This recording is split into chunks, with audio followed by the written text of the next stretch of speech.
Welcome back. In this video, I'll show you how to enable the mono audio on your Redmi Note 14.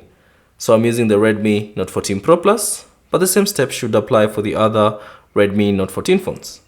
All you have to do is go to settings, and then within the settings, simply scroll down and select additional settings, tap on it. And then within the additional settings, tap on accessibility.